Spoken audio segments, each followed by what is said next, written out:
Hello, everybody. Welcome to the first edition of the NISOA Assessor Training for 2020. My name is Lance Van Heitzma. I'm the current NISOA Senior Director of Operations, webinar guru, and your moderator for tonight. We have another moderator as well. His name is Mark Cahan. Mark, say hello to everyone. Hello, everyone. Good evening. Welcome. Enjoy today's session with Amanda Ross on some great assessor training. Thank you, Mark. Thank you for introducing Amanda. We have our new Director of Assessments, Amanda Ross. Amanda is a former FIFA assistant referee, retired. She's a current national referee coach with U.S. Soccer, and she's also involved in our women's program at CONCACAF and also as an assessor in CONCACAF. Tonight's webinar will be very informative. It's going to be a lot of information, so please feel free to take notes. But at the same time, this webinar will be recorded, and it will either be uploaded to our YouTube channel or it will be distributed through a link via Dropbox for everybody to review. Okay, we have a big day planned tonight. So if you have questions, please use the Q&A section in the chat box or in the screen right down below. There's a Q&A section where you can ask your specific questions. Mark and I will be able to answer those. And if we need help, we're going to kick it up to Amanda to answer those. We also have a chat box here. Now, many of you have been on I see a lot of familiar names here. So many of you have been in our webinar series before. So please feel free to use the chat box to have some good conversations while Amanda's presenting, and Mark and I will also be moderating it. First and foremost, we see a lot of people that do not have their full name listed. Now, this is very important that you have your first and last name listed for attendance purposes, for certification. So please, if you do not have your full name, which is your first and last name, what you're going to do is up in the right-hand corner of your screen, there's going to be 3 dots, okay? That's kind of like your general settings. You're going to click on those 3 dots up in the corner, and you're going to be able to change your name, okay? So please make sure that you have your full name. And if you're on the phone and you're joining us because we have one caller listening in, it's okay. I'll just write down your phone number, and I'll check it against the Arbiter account, okay? So without further ado, please welcome Amanda Ross. All right. Well, thank you, Lance, and thank you, everyone, for coming on. I'm excited to be here, excited to talk to all of you about this. So as many of you know, a lot of things have changed recently within NISOA. I personally believe prior to taking this position, a lot of it was for the better in the sense of constant training, different partnerships, all these other things. So Lance and Tori and Mark and Ben and many others have put together a great set of training sessions that all the referees have been at. A lot of you have been at it too. All these things are great in terms of getting the training and everything that officials need. Well, is the big question mark this year is whether or not what's going to happen with the season. So I have no idea what's going to happen. I don't know if games are going to happen. I don't know if spectators are going to be allowed to be there. I don't know if assessors are going to be allowed to be in the stadium if that happens. I don't know if it's going to be fall. I don't know if it's going to be spring. I don't know a lot of it. But what I do know is that the referees have been working overtime, going to all these training sessions that Lance and everybody has organized to be ready to go for whatever it is. So we as assessors, we're going to be ready to go for whatever it is that comes at us as well in terms of preparing these referees and helping them. So we're going to have to be flexible. Video assessments, we may have to start doing those for the first time. And if that's the case, we're going to have training on it, walk you through what you're looking for, how to think about these, all these different other types of things. So we're here to help you. We're here to build this. So let's get into this a little bit more. So since I took over, before we flip to the PowerPoint a little bit, one of the things that through discussions we've decided to change and to update and modify a little bit is the assessment form, with the idea of trying to make it a little bit more relevant to the modern game and what we're seeing in a lot of different types of systems. So the assessments now are going to be divided into 2 key areas. this idea of critical match incidents. Some of you hear of this as KMIs, just so we're clear. In this world, we're calling them CMIs. So we're talking to the referees about critical match incidents, CMI. And then there are also going to be this general performance evaluation. These are going to be the 2 steps, and this system is built off of the CONCACAF system. I've used a variety of different systems, and I felt this was the best one to adapt a little bit to the college game for a reason we'll get into shortly. So if you could show me the next slide, please. All right, so the key changes. So first of all, in terms of the assessment system, we have changed the scoring range. So it's going to be from a 6.0 to a 10.0, a quote passing score. Is going to be an 8.0 or higher, and below expectations is going to be a 7.9 or higher. We're going to talk into where these numbers come from next week. Sorry, not next week, next month, August 5th, when we get into these types of things, when we get into the general performance. But right now, we're just going to be talking about the KMIs. And one of the things that's really unique about this system and that I really like about this system is that you have the possibility to give 2 referees 2 scores. So there's 2 ways to break this down. So there's the general performance, the general evaluation of the officials, but then there's this idea of a critical match incident. So if we think about this in terms of what these critical match incidents is, we'll go through some of the specifics in a minute, but it's this idea of it's a big mistake. So you missed a red card. You gave a PK that it was never a PK. Can't justify that. But for the other 89 minutes and 50 seconds, you had an awesome game. You knocked it out of the park. We want to acknowledge to referees, yes, you did well for the majority of this game, but this was a really big mistake, and we can't just ignore you and let you completely off the hook for this. So one of the reasons I have Lance and Mark on this call with me is they have a lot of familiarity with this as well, because like I said, this is based off the CONCACAF system. So do either of you want to add something in terms of the logic behind this 2-score system? Mark?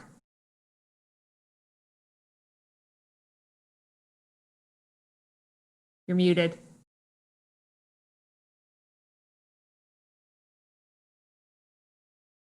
Okay, my apologies. Technical difficulty. Yeah, so the reason you have the 2 scores, basically, you have a referee, 88th minute of the match, has a fantastic game so far, and in your mind, you have this score of an 8.3, and then all of a sudden, in the 89th minute, you have a dog-so boom situation, and it could have resulted in a caution to the goalkeeper for the challenging for the opponent for the ball in the penalty area. And in this case, that second score gives that critical match incident as opposed to the overall score of the game, where he's had a fantastic game, and we're here to help these officials, and we're really, we don't want to kill them per se. So that's sort of the reason why there's those 2 scores. Okay. Lance, anything to add? No, that's absolutely right. We're here to coach the referees. We're here to make them better, which I will say NISOA has done a fantastic job of that throughout the years, the national and regional and local assessors that are on this call. So this is a way to, be fair to the referee, but also be able to be honest as well. Because let's be honest, there's a lot of times where, we sugarcoat things, or we don't want to fail the referee because they've done so well in this game. Okay, so this is that opportunity where now you're going to give 2 scores, a score that they would have had without any missed critical match incidences. And then if they do miss one, now you're going to give them a lower score. And Amanda's going to go through that system, and we're going to go through that system in detail. So it's really to be both fair to the assessor and also fair to the referee to show the quality work that they were doing in that match. Yeah, thank you. And as we all know, when a referee fouls, it makes them feel bad. So this is, again, a way to say it's a good mix in between, which is why we decided to go forward this and try it out. And the other thing to always remember with regards to this assessment system, always give referees the benefit of the doubt. Whether you're in, so a lot of you, the majority of the assessments you've done is in stadium. There's different angles. Now you'll be moving to video where there's 50 million cameras possibly, or several cameras, depending on if it's D3 or D1, one of the different, depending on the conference. And you don't have all these angles as the referee. So we want to give the referees the benefit of the doubt, specifically if they can justify their decisions within the rules of the game, within these considerations, within these different aspects. That's what we want to do with regards to this new assessment system. Those are kind of the goals. So if we start to look at how this is going to be, this is not up anywhere yet. Once we go through the training, I'm going to put it up on the website. So after August 5th, so around August 6th, that's when we're going to get this up online. So the new form, this is what's going to be the first page, and everything in between is going to be this general performance stuff that will be August 5th that we talk about it. And if you notice in this, we've got the conference, gender, all this other standard stuff. And what we're talking about here is you have this mark and then this star mark. And the idea behind this star next to the mark is that's where you're giving the difference, the score that they would have gotten if without the clear critical match incident by the referee. So using the example Mark was giving, if you have a situation where the referee gets a critical match incident wrong, they, miss this dog. So at the end of the game, but you were thinking 8.3 at the beginning, their mark, is going to be a 7.9, as we'll get into in a moment. But for that mark score right there, that's where you would put this idea of, that's where you would put this 8.3, because that's what they would have had without it. Does this make sense? Please type stuff in the chat on the Q&A. Lance and Mark will yell at me if there's something that needs to be addressed in this. I know this is something, I don't think has anyone ever used a system like this before? I'm willing to bet no. Thumbs up. Yes, no. Say in the chat, yes. I will run through some examples of these types of situations in terms of what we're doing with regards to these critical match incidents. So, and then on the next page, with regards to, this is going to then be the last page. So we're going to have on here, let's cut off a little bit at the bottom, that's okay. You're going to keep track of the cautions given, you're going to keep track of the ejections given, so correct, incorrect, any that are missed. And then if there is a clear error, the word there that is super duper important for both with regards to these critical match incidents as well as missed caution is it has to be clear. Clear match incidents. We don't want something that's debatable. So again, if it's something that, yeah, maybe you could have managed that caution, maybe you didn't have to give that caution, that doesn't mean that they were wrong to give it. Maybe they're doing it for match control purposes, something along those lines. And then the next page, something else just for our purposes that we ask as well is, was this official receptive to feedback? Some conference assigners will really value that. Yes, no, somewhat. Does this official have the capacity for a higher level game? And does this official have the capacity for more difficult level games? For this level game, more difficult games. So again, this is now you kind of saying, keep them at this level. They're really good here at the D2, D3 level, but not quite ready for D1, or no, this person, we got to get them in there. They should be doing ACC. They should be doing SEC. They should be doing tougher games.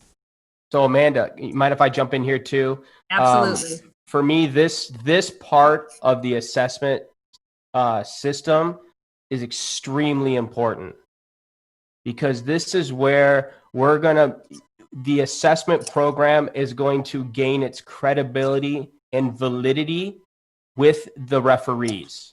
Because if they know that not only are they getting good feedback, but that their assessments could lead to better opportunities for them, that it's a win-win for everybody. It's a win-win for the assessors, and it's also a win-win for the referees, because now they have opportunities that for advancement that maybe they felt they didn't have in the past. Yeah, good. Thank you, Lance. And again, this page right here, that's where we're putting this in. That's where we'll have this information. Good. Thank you. So, and then the last slide, I'm going to ask people to put stuff in the chat now. So now the question is, well, Amanda, you keep talking about these critical match incidents. What are they? So I'd like people in the chat to write what they think would be a critical match incident in the college game. And we're going to monitor. We're going to see what people come up with. PK, no PK call. Absolutely. Dog so. So we're getting a lot of PKs. Dog so, let's make that even more generic than dog so. A red card in general, I'm seeing. So red cards in general are going to be, whether we give a red card or not, is going to be a critical match incident. A penalty, no penalty decision. I see in here fighting is coming up. because that's really important in the college game. Why is fighting so important in the college game? It affects how long these players get suspended for, right? And that is actually one of the reviewable offenses in college is if a red card was correctly or incorrectly given for fighting. So that shows how important correctly identifying fighting is. So if somebody incorrectly identifies fighting, that's going to be a critical match incident. Offside, no offside. So what's key to these ideas with regards to offside, no offside, and we'll talk about this in some of our clips, is it's not just that, it's does it lead to a goal? Because there aren't many goals in soccer. So in soccer, we're taught whether there's an offside decision that leads to a goal or an incorrectly given offside. Sorry, if an assistant referee calls offside and it was incorrect and that player was going to goal, that could be a critical match incident in terms of you denied an obvious goal scoring opportunity by putting that flag up. What else do we have? And then we have violent conduct. So let's look at some of these. Incorrect substitution. This is also important. I saw this as well. Even more generic than incorrect substitution, misapplication of the rules of the game. Why is that important? Because if we misapply the rules of the game, what happens to the game then? It's protestable with regards to this. So that's what we're talking about. So if we can go through this in terms of what we have listed, in terms of critical match incidents we want people thinking about. The first one we have up here is these, again, they're decisions that have a significant outcome on the match, which are goal, no goal. Specifically within goal, no goal, there's two ways to think about this. Foul, no foul decisions. So for example, somebody clearly wipes out the goalkeeper and the goalkeeper can't make a save and the referee misses it. That's one of those situations where that decision not to give a foul resulted in a goal. That could be a critical match incident. And then, like we said before, this offside, no offside decision. So anything that directly impacts a goal or no goal decision, that's going to be a critical match incident. And then we also have ejection, no ejection, and then also this idea of fighting, not fighting. We're putting those into one because it's important that not just they're correctly identifying the red card, but also they're correctly identifying the red card as fighting. Penalty, no penalty. That was one of the first ones people jumped up on. Misidentification of players and misapplication of the rules of the game. So if a caution is given incorrectly to the wrong player, that's something that we're going to have as a critical match incident because that's just not okay. Card accumulation, all these other things.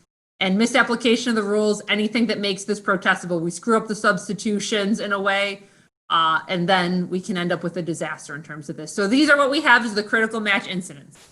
I know there are a lot of questions with regards to, we're not looking for every caution. We're not looking for every foul. We're looking for, these are the big decisions that impact the outcome of the game.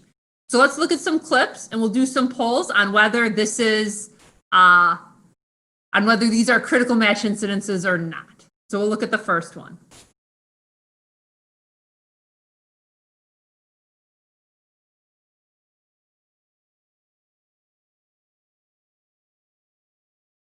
And there will be a replay. Late challenge on Zach McMath and Kai Kamara, of course, protesting his innocence.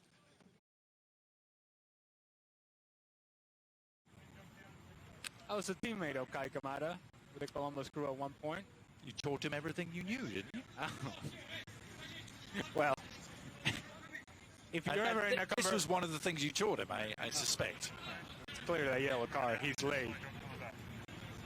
If you're ever in a conversation with Kai Kamara, I'm not quite sure that you can actually get a word in. So.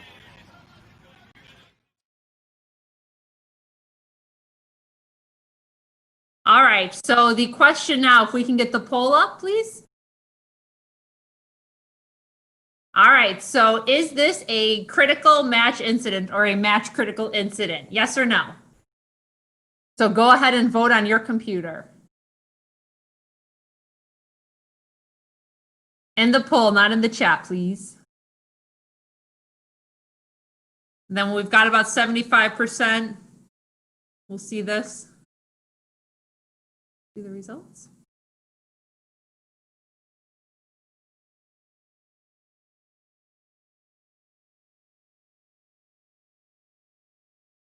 All right, so we're pretty split. So we're almost a 50-50 split with regards to this being a critical match incident. So in this clip, the question you need to ask yourself when you're watching this is, what is the sanction going to be? So in this situation, and well, first of all, we want to think about what the referee does. In this situation, what did the referee do? The referee gave a caution. Is a caution justifiable in this situation? The caution is the preferred outcome in many ways in this situation. What is a caution a critical match incident?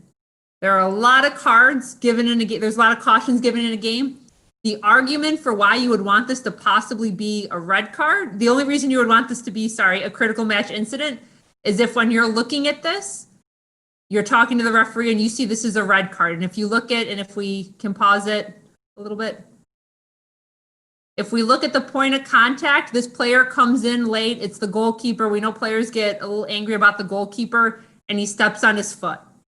So we're not having, so we're not making every single card, every single decision is not a critical match incident. This isn't something you'd be talking to the referee about in terms of why is this a red card or not.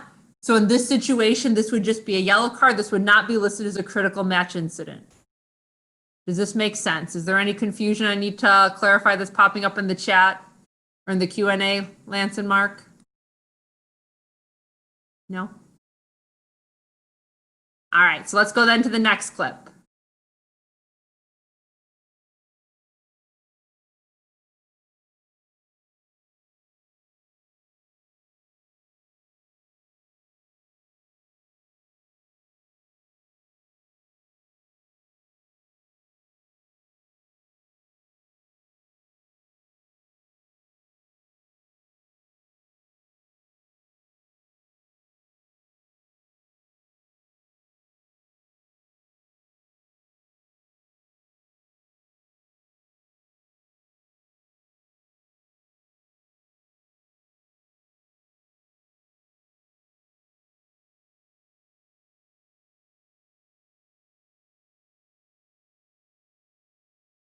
They'll show a replay eventually, I promise.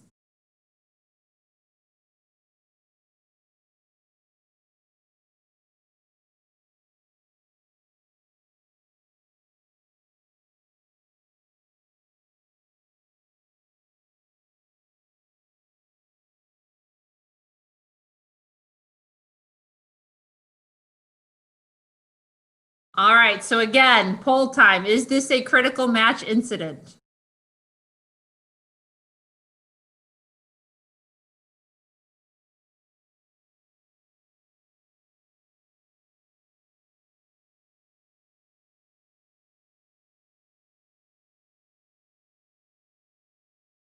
And if you can fast forward to the replays, since it takes a little while for them to show it, that may help.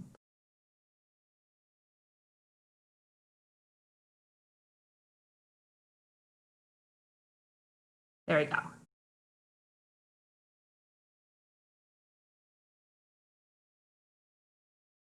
All right, and then the second, go ahead and play it live speed.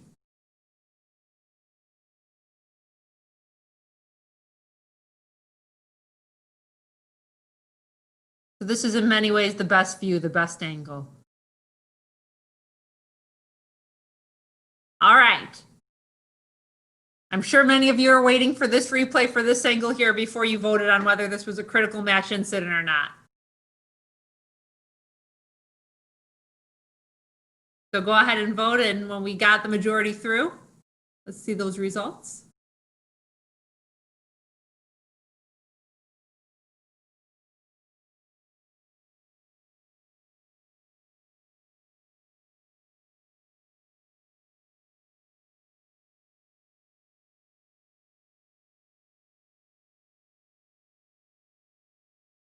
Gotta vote, gotta have an opinion. Is this a critical match incident or not? Yes or no? There's no wrong answer. Not in this training, there isn't. All right, so we got, again, a bit of a split, pretty even split as well. And so what it comes down to in this decision on whether or not this is a critical match incident, This is very much a debatable clip, and this is one where we want to support the referee. On the day, I do not believe the referee gave a card, which is not supportable, frankly. This is clearly at least a caution. Absolutely at least a caution. So if you have a referee who does not give a card for this on that form, you should be marking this as a clear missed caution. Now, is this a caution or a red card? That's going to come down to how the official is justifying this, what they're saying. So in this situation, it comes down to, is the referee thinking this is used as a tool or as a weapon? And if you look at the screenshot here, the player, and if you can play it forward a little bit for me.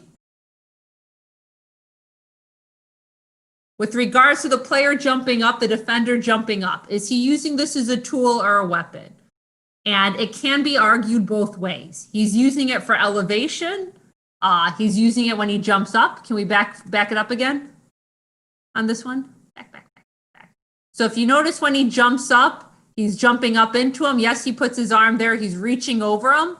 But if the referee says, I gave a yellow card because, yes, the point of contact was the elbow to the neck face area, but I didn't see the swinging motion. I didn't see that. I saw it as him reaching to try to get to the ball, almost the swimming motion. So in my opinion, this was a yellow card. That is justifiable. That is supportable. You may not like it, and you may want to train the referee to think about concussion protocol. And this is to the back of the head. We don't like this. We don't want to see this.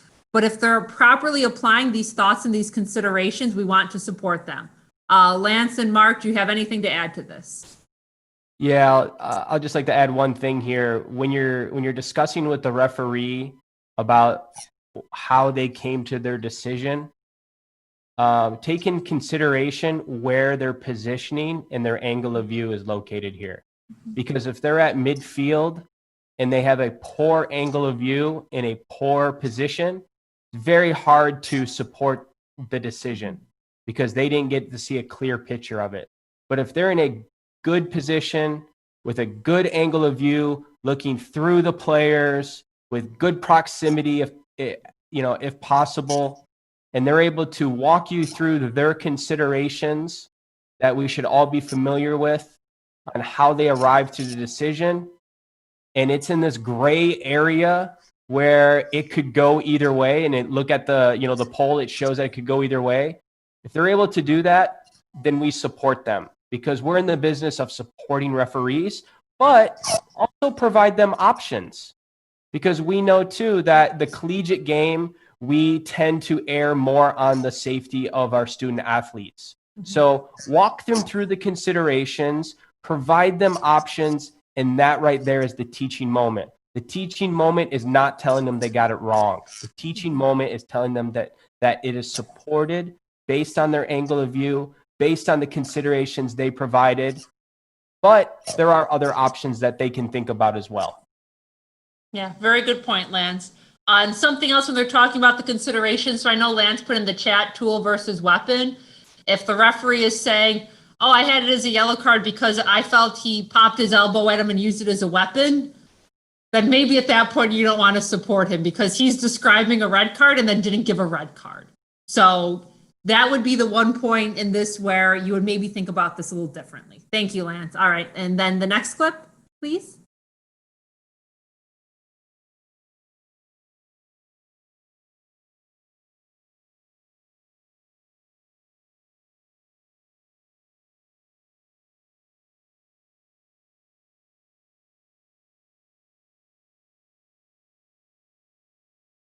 It's very hot. It's the 84th minute. It's like having a game in Alabama right about now. They're playing in Orlando, so they're cramping. So even the guy who did it, I'm cramping, I'm dying.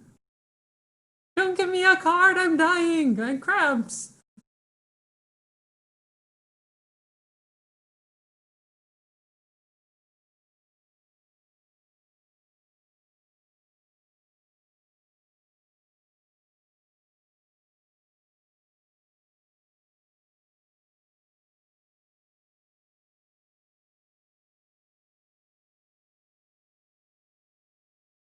All right, let's get the poll up again. Is this a critical match incident? CMI. And if you want to fast forward it to the replays, I think from this one you can tell that there's a reasonable amount of speed going.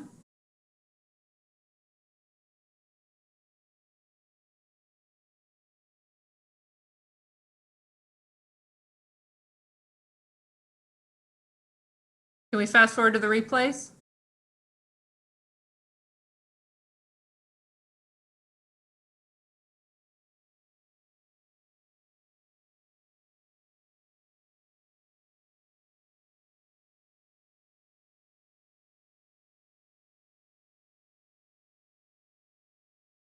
All right, everyone, go ahead and vote yes or no. Critical match incident.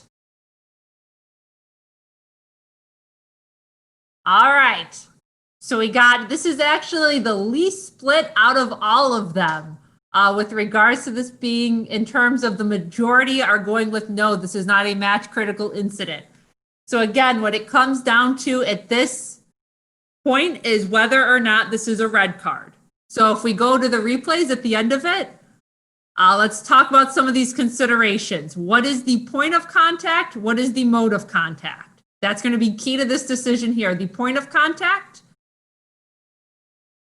if we look at this angle here, is, what do we have here? Someone type it in the chat box for me. What do they see? What is the point of contact?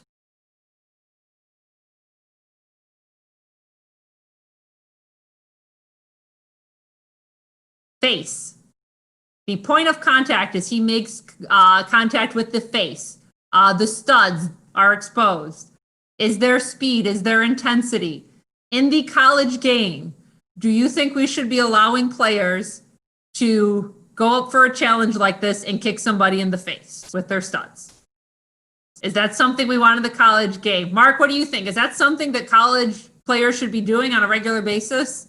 Not at all. Doug, if you'll pause it right there, you can see the uncontrolled physical nature of this challenge. Player in the air builds the force, the level of the intensity up so extreme that, you know, if you look at this and you say in your gut, oh, you probably should go with your gut feeling on this and show that red card as the referee. But certainly this is not part of the collegiate game. So this one, if a referee gave a caution here, to me, I would really like, so one of the jokes is that I'm Switzerland and I'm always on the fence. I'm always trying to support the referees and everything like that, because we want to support the referees.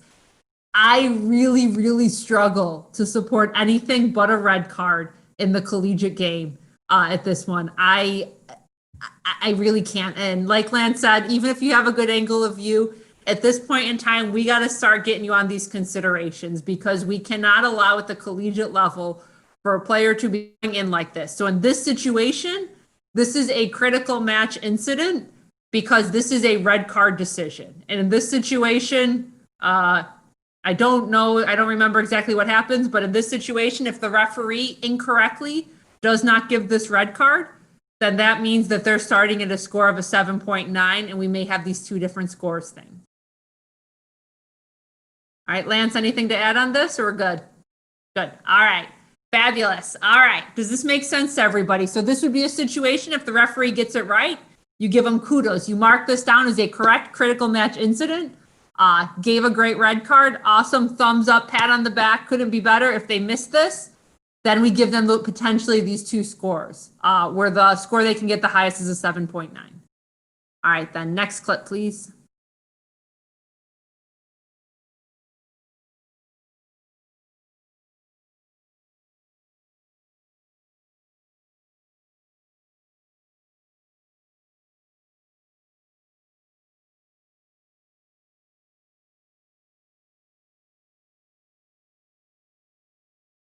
Swiss would be selling chocolates.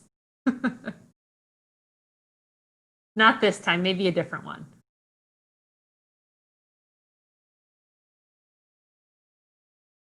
It's one of the downsides of these virtual webinars while we're waiting for the replays. I can't throw chocolates at people that are participating in candy to incentivize. Got to figure out how to do that in a virtual setting.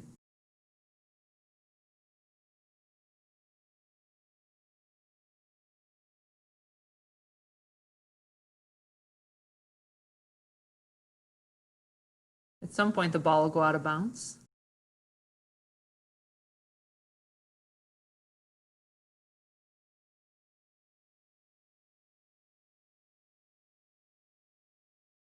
All right, here we go.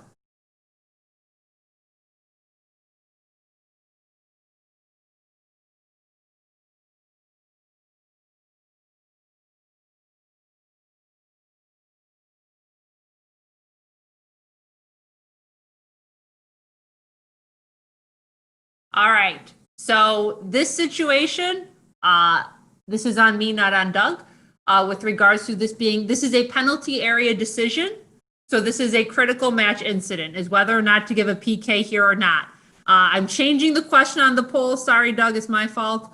With regards to, is this a critical match incident? Yes, it is. It is a penalty area decision. What I want all of you to tell me is, do you support the referee? Yes or no?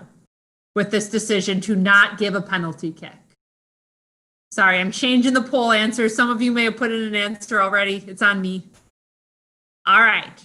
So 91%, a lot of us are saying that yes, they are going to support the referee. Why are we going to support the referee on this? Well, let's break this down a little bit. So if we go forward, if we watch this attack, if we go backwards a little bit, Doug? Backwards, sorry, I know I said that. So at this point, when this challenge starts, what's true about this player at this moment? The attacker. What does he do there? He starts to step on the defender's foot. He's falling over. He's losing his balance. He's already kind of going down. The defender swings out a foot. Maybe there's a little bit of contact there, but if you watch his body language very carefully, and there's a strong argument from the referee that this guy's falling down already. And it's not action, that he's just trying to draw something. He's off balance. He's already going to go down. Is this worth a penalty kick? And in the referee's opinion, no, because he was probably going to fall anyways, because he was already off balance. And this wasn't enough for this to be a penalty kick. So if the referee says that, which in this situation, as you saw by how long the clip went on, the referee chose, there we go. Do we support the referee? We'll try this again. My bad. I'm sorry. With regards to this one. Go ahead and vote, yes or no.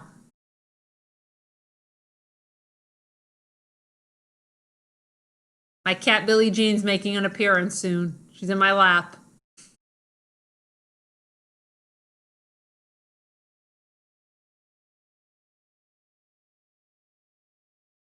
I would love to hear what the referee saw. Yes, no, and that's why it's so important with regards to these debriefs is what does the referee see? What I can tell you about this game, this situation, the referee saw that the player was off balance and that he was falling.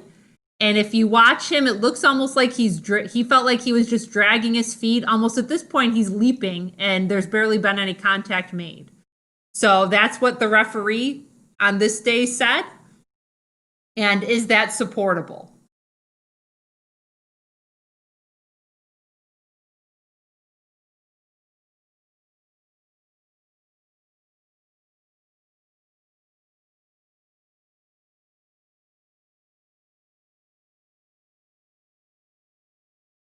Do we have the poll results yet? Yeah, they're live. Okay, sorry. Yes, thank you. Sorry, I screwed up something on my end. So we do see that the majority are supporting the referee. And again, that never means you like their decision. That doesn't mean that that's what you think they should do. But like Lance said, if he is looking at this and saying with regards to his foot he was dragging his foot, he was trying to draw the contact, all these other things. Yes, the defender does purposely raise his foot, it appears, as he's going down. But in many ways, the attacker was already off balance. Yes, he was reaching out. I felt he was going to go down anyways. Then we support that. In terms of this being simulation, like Lance just chatted in, there has to be clear simulation and there is some contact. So we don't want this yellow card and a free kick coming out or anything like that. But in this situation, this is a critical match incident. This is a penalty area decision. All right, and if we go to the next clip.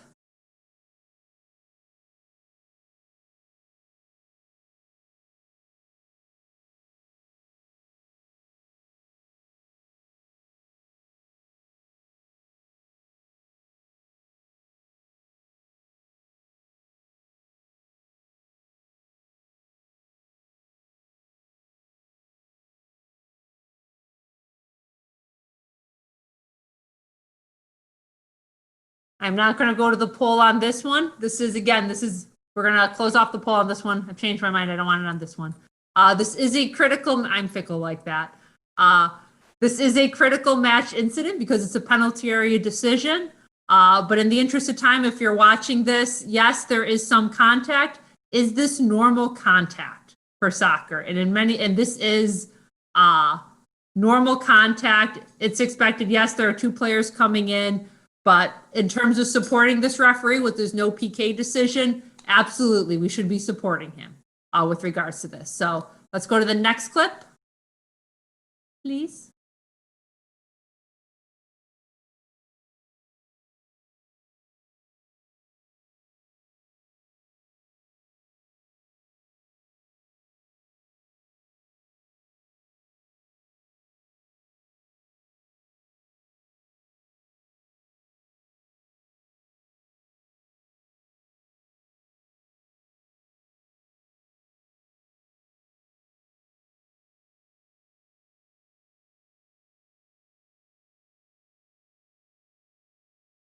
So we've got a decision regarding a red card, a dog so red card.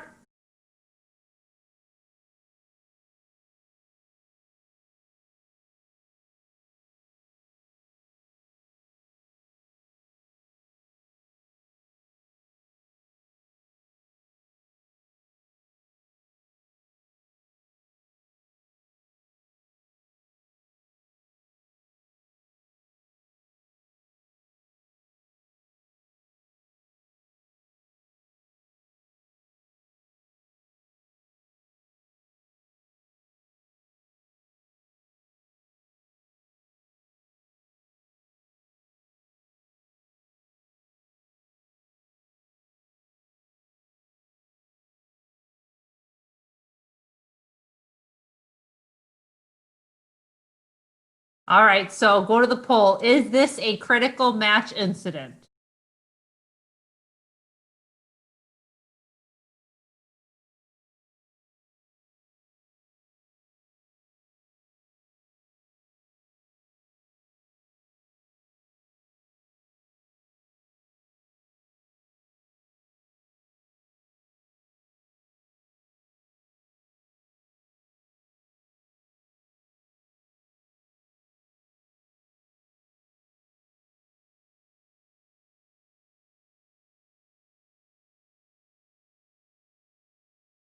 Yes or no? Is this a critical match incident? This is sort of a trick question.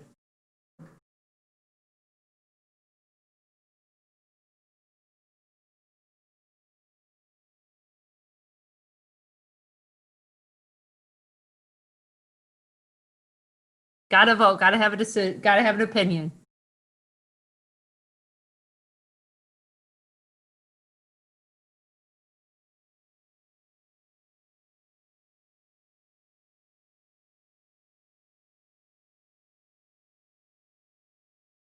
All right, and the results? All right, so we got 94% are saying yes, 6% are saying no. So something that is important to remember about a critical match incident.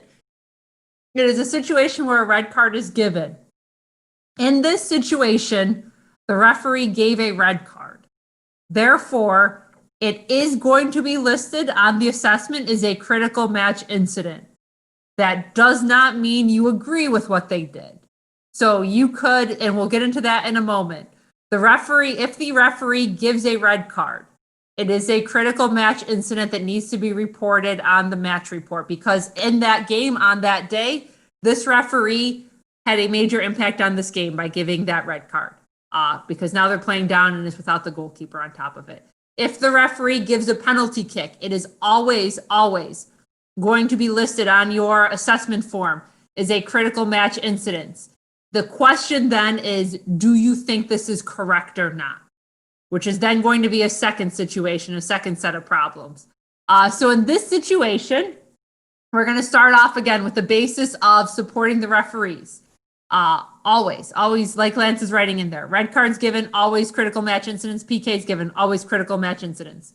So this is the moment of truth. This is the moment where the foul has occurred. Is it justifiable for the referee to give a red card in this situation for dog? So first of all, let's look at his position. This referee, he's on a good run, great position to see this, great angle of view to see this. He's moving really well. And at this moment, when this foul occurs, what do we see with regards to this player? Maybe there's an argument that he's cutting outside. Maybe. Can we play this through to one of the aerial views, please? So if we look at it here, this one's good. Yeah, this one's good. So in this situation, the player has touched the ball a little bit to the outside. So maybe you're going to argue there is direction. So if we fast forward it a little bit, he's cut the ball a little bit to the outside, but if he is not fouled, is it likely that even with that angle, he still has a good shot on goal? There is an argument for that. And again, this is where it comes down to what we're saying when we're talking to the referee. So if you say to the referee, well, was direction there, which is what I'm seeing popping up on the chat right now. If he says, if you ask him, why isn't direction there? And he says, and the referee says to you, well, yes, he was cutting outside, but it was a little turn. He still had a good shot at goal. This defender wasn't back yet. If we go back to when the actual foul occurs, we rewind to that screen we just had, the replays we just had. Yeah, so this one right here. So at this moment, there is this defender back, but can that defender stop a goal? Most likely no, not without using his hands. And then we got a different situation with regards to Dogso on the goal line. Dogso handling for this defender. So, and this is going to be, he'll be outside, but he's going to have an empty net and a defender that can't do a ton to save this. So in terms of this referee, in terms of him justifying this within Dogso, if he's saying all of this, it is supportable. But in terms of this being a critical match incident, it has to be listed because he gave a red card. It has to be listed at this point. All right. Hey, Amanda, go ahead. I'm going to jump in on this one too. Absolutely. This is where it really comes down to where we really need the assessors to walk the referee through the decision, regardless if it's a red card or a yellow card given. The assessors, we really need you to walk the referee through. Now, it's very, very difficult in the collegiate level, especially if we do not have video clips to walk them through. So you have to really paint them this picture and this memory of what transpired. And not only the referee, but also the assistant referee as well. You need to have that collaborative discussion to be able to help frame the answer that you're looking for, or at least get the idea of what's the steps that the referee is taking in this case. Because, we have the luxury of seeing replays, which is great. Some of our Division I games that have video, we can show replays like this as well because it's high quality. But most of the games we assess at the D2, D3, and NAI level, and even the JUCO level, they don't have this kind of camera play. So it's our job as assessors to really paint that picture to be able to help the referee be able to critically analyze his or her decision. And then at that point, a lot of it too is you have to, see what the referee has to say. And this is the art of assessing. And it's not, we are getting away from that assessor name because this is about coaching and making referees better and mentoring them. And this is a great example of that. Mm-hmm. So going off of what Lance said, we do also have to, and I see this also in the comments in the chat too, that we need to talk to AR1 and make sure AR1 is also involved in going through this. I was an AR, as Lance said at the beginning. So if the assistant referee tells you that they don't have an opinion on this because they were looking at the offside line, I would like you to hit them with their flag, like just take their flag from them and start beating them on behalf of me.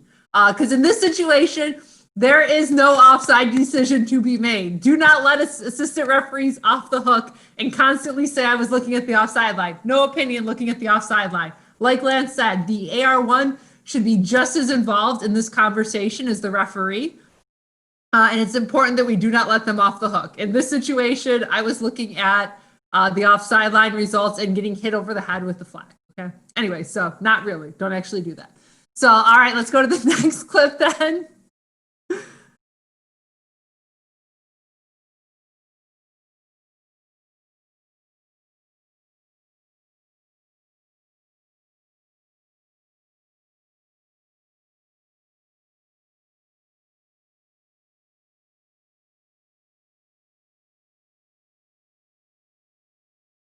All right, can we play this replay again and replay the clip in terms of, is this a critical match incident?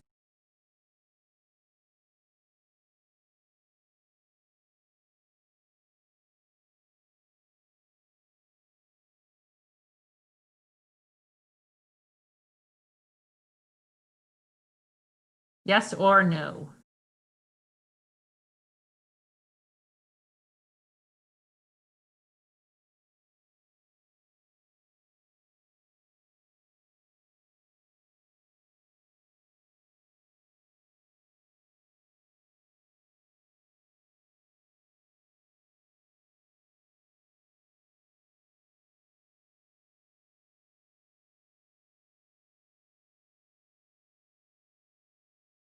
All right, has everyone got their votes in, yes or no?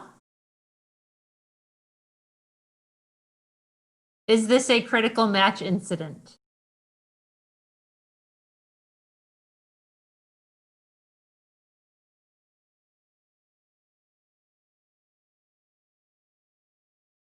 Vote in the poll, please, Thomas.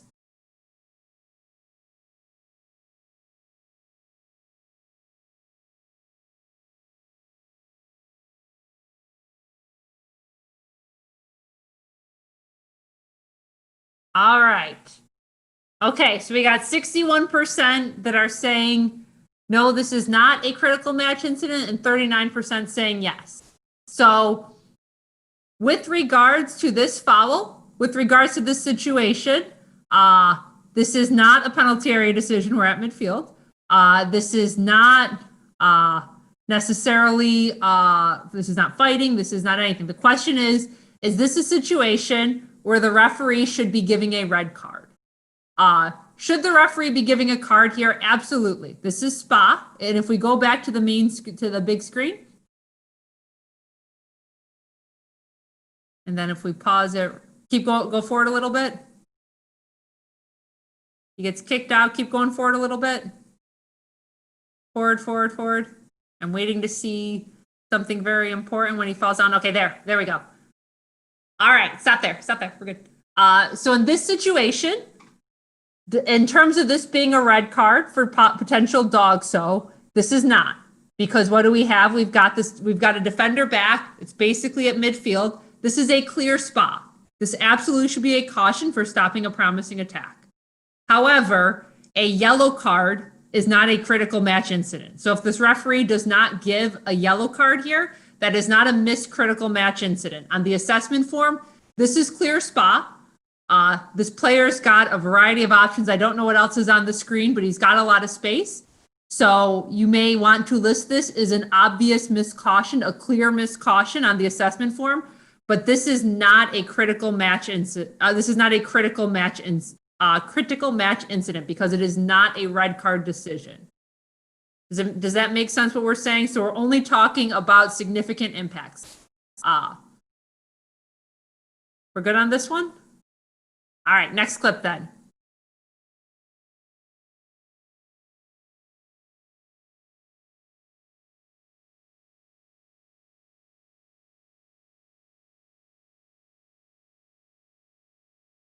So this is an offside decision. The assistant referee has called offside. We're not judging whether or not that decision was correct. I know this is MLS. Please don't talk to me about VAR. With regards to this, that's not how we use it in the college game. The question is offside in this offense a critical match incident? Yes or no?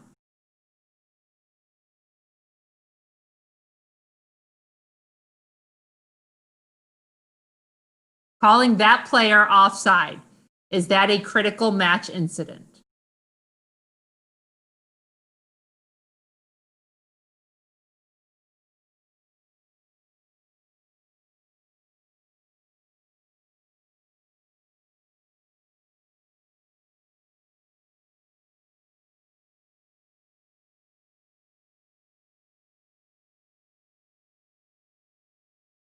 All right, everyone vote. All right, so we're split a little bit evenly on this one, yes or no.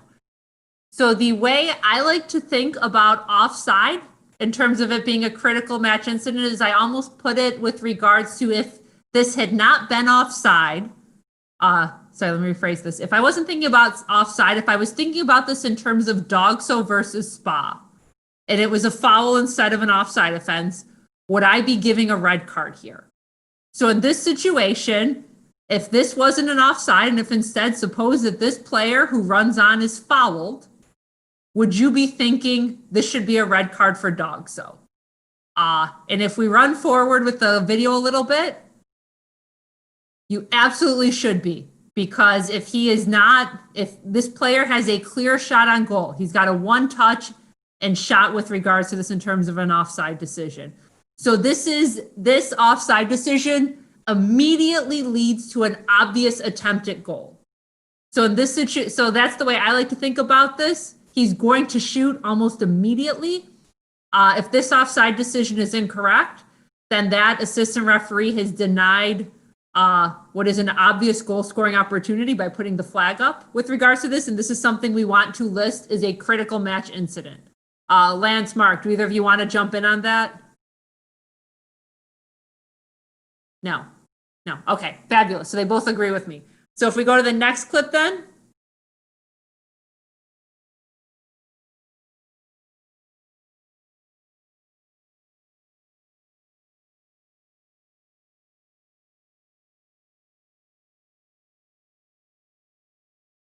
Is this one a critical match incident? Again, please don't talk to me about VAR or anything like that. And a delayed AR flag or anything like that. We don't have that in the college game. So is this a critical match incident? Yes or no?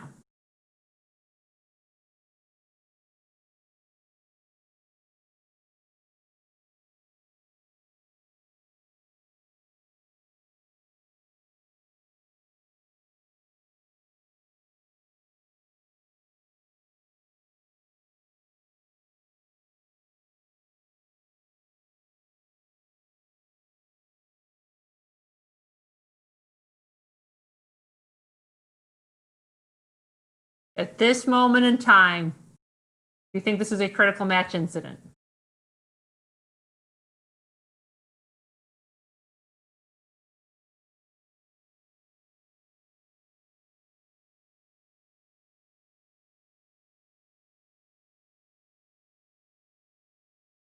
All right, so we're a little bit split again with regards to this.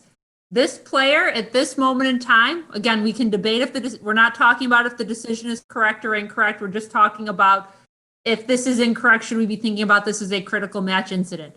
At this moment in time, that player has a ton of space and he is going to goal. If you're looking at this on your own, you should be, the defender catches up with him because the flag goes up and the whistle blows and he stops. This is another situation where if the flag hadn't gone off, if the whistle hadn't blown, that defender's not going to get him. This attacker's through, he's in, he's going to goal. So this is another situation where this is a critical match incident because that player is going to if that player is not called offside, he will be shooting soon. So that is denying that is for purposes of critical match incidents. It's a goal, no goal decision related to offside. All right, next one.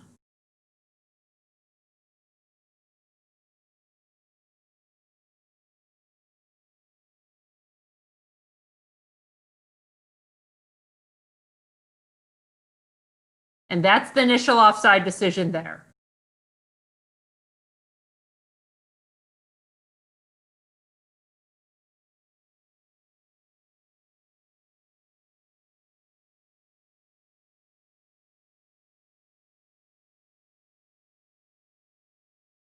So if we pause it there, if we go back and pause it,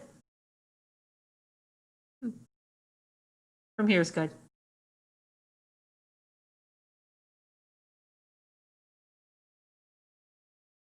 Go ahead and play it forward to where the offside decision is.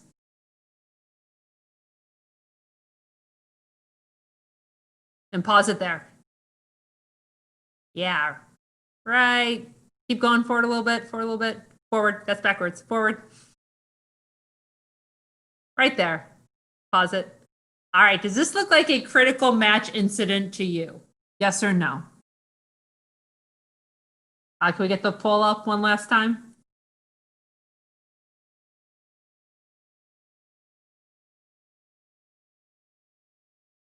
No. I'm being denied by poll. Okay, so in this one, okay, there we go.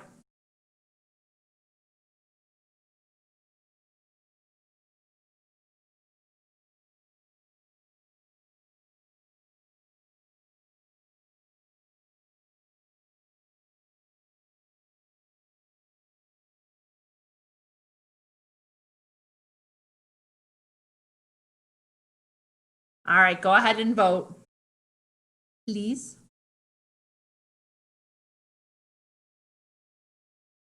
All right, so in this one, the majority say no, but we still have some yeses. Again, if we think about this in terms of channels of the field, this isn't in that middle channel. This is more to one of the side. It's more to the side of this. So this is going to be a really tough angle. And if you watch this as this develops, as we go forward, when this happens, the ball is played to the outside, the attacker has to run around it to even be able to take a shot. And then two defenders get back and all of this. And yeah, he takes a terrible shot, but he's at this moment, this isn't a dog-so situation. This would be more of a spa situation if it was a foul. So in this situation, we would not be listing this offside decision as a KMI in terms of this this is more of a promising attack situation than if it was an obvious goal scoring opportunity situation. So in this one, we want to be thinking a little bit, we don't want to make every single offside decision a critical match incident. You need somebody who's going at goal that's obvious. If there's any form of doubt in terms of the players to the outside direction isn't quite there, we want to keep that at the spa level. We don't want to be listing that as a critical match incident. So I'm going to skip the last video in the interest of time because I said. And Amanda, that's easy to decipher in the college game between obvious goal scoring opportunity versus promising attack with offside, because the coach loses their mind when it's an obvious goal scoring opportunity and you put the flag up and it's incorrect. They will lose their mind. We've all seen it. We all know when it happens. And sometimes we get it right, sometimes we don't. So those are the situations that we really want to focus on. And like, I can't emphasize that enough, what you said, obvious goal scoring opportunity versus a promising attack. And that right there should tell you if it's a critical match incident or not. Yeah. And like Lance was saying, if you have to talk yourself into it in terms of why this is, then it's not. It's not. So we'll do the last video real quick, and I'm not going to do a poll on it because it's a little complicated, as we'll see. All right, so the reason I'm highlighting this one is because this is a potentially 2 critical match incident situation. So suppose that the referee gave a red card in this situation. That would be an incorrect red card because it's a PK decision. So first we have the PK, no PK decision. That's the first critical match incident. And now the question is this a red card or a yellow card for dog? So because the keeper doesn't take him out, you know, clearly there could be a situation of dog so in this. So in this situation, PK, no PK decision gets listed as a critical match incident on your report. Correct PK decision, he comes out, clearly doesn't play the ball, everything else. Now it gets into the dog so situation, and if the referee gives a red card here, then they get one critical match incident wrong, not so much the other one. So you every now and then you have these unique situations where one play is 2. Give them credit for if they get them both correct, give them credit for both, please do. And then if they get half of it correct, then we adjust from there. Lance, Mark, anything to add about that? No? Okay, so Oh, good every now stuff. and then these happen, but just keep that in mind. We can have 2 critical match incidences on 1 play. All right.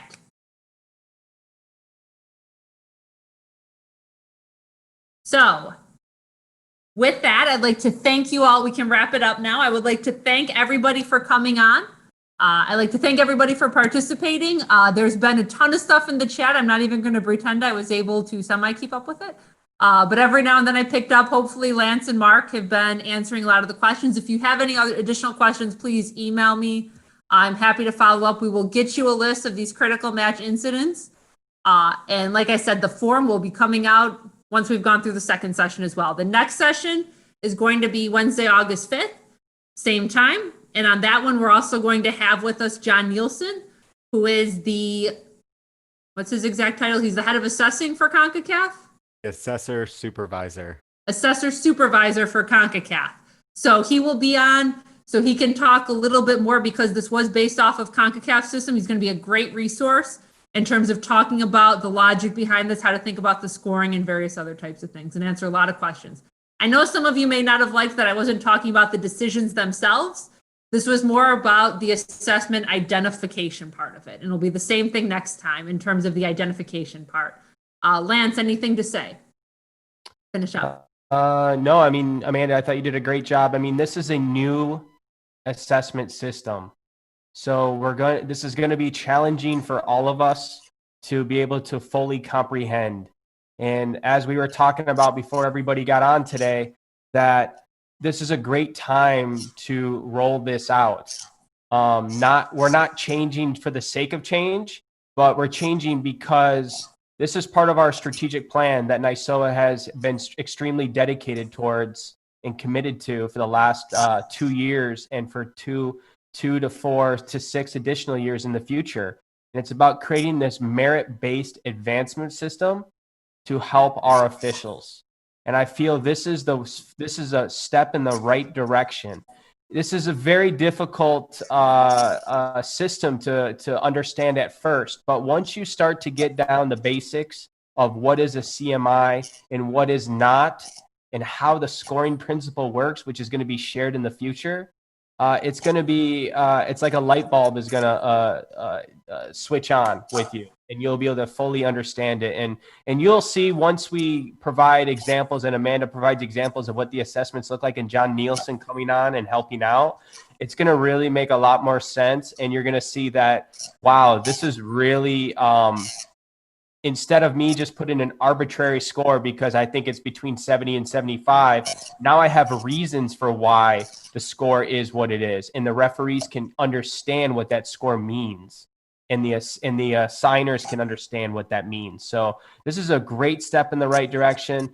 You know, with NISOA, we've focused so much on our education for the referees and on the field. You know, we've really neglected the assessors the last couple of years. And this, to me, is the step. This webinar right here, it really makes me very ecstatic about the future and our future of our assessment program, because we're going to be having more of these, you know, especially, you know, depending on what the season holds. You know, we could, if we don't have a season, which is a likelihood, that doesn't mean we can't provide education to our assessors. You know, so just like we're going to be doing with our referees. So this is always a continuing education. Be open-minded about it. And please feel free. I sent Amanda's email address in the chat box, but I'm sure all of you have it because that's how you received your notice for this. So please feel free to contact her and contact us, you know, so we can help out. Okay. Mark, is there anything you'd like to say? Thank you. Just like to echo some of the same sentiment that, you know, we need uniformity from all of the assessors in the assessment process and in the scoring principles. I've alluded to this in the chat. You might have different criteria from the other organizations that you might assess with in your area. So the object of this exercise tonight was to really get uniformity when assessing games for NISOA. So thank you, Amanda. This is great. This is really fantastic, very valuable to everyone. And I look forward to more of these in the future. Thank you. And one last thing, I'm sorry. I'd like to thank, or first off, before I close, Amanda, would you like to say anything else? No, just thank you everyone for coming and for participating. The chat box is still going crazy, so I appreciate it. Excellent. Well, I'm gonna do the closing here on behalf of NISOA and the executive board. Amanda, we thank you. We thank everybody for being on the call.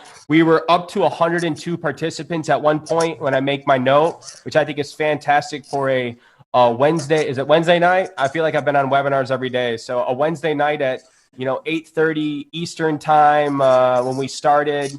What's that? 5:30 on the West Coast. That's like noon in Hawaii. So we really do appreciate everybody taking time out of their busy schedules to get better, because this is what it's all about. It's all about getting better every day, whether you're a referee, instructor, or an assessor. And a special thanks to Never Ends Productions as being our NISOA's official broadcast partner, Doug and Lana in there in the truck. We couldn't do this without them. I think, a lot of us that are on webinars with various organizations, whether it be for your professional life or your personal life, having Never Ends Productions for us is invaluable because of the production quality and the time they put in, and also the quality of the bandwidth that they're able to provide for the video clips.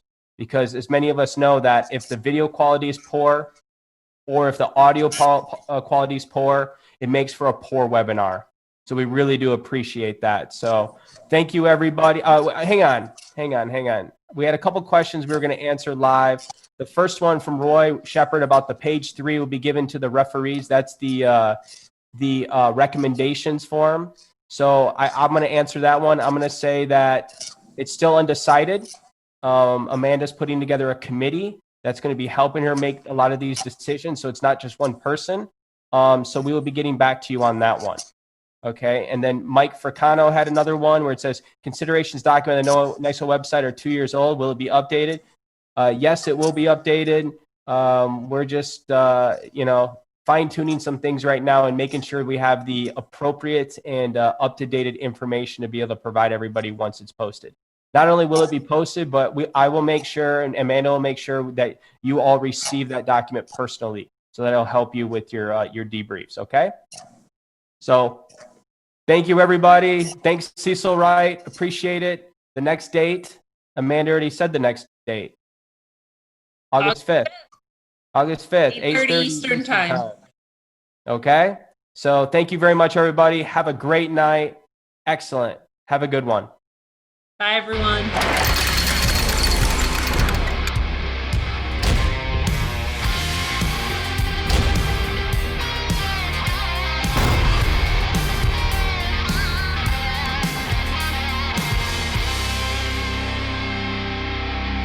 Doug, you want to kick everybody out? Fantastic work.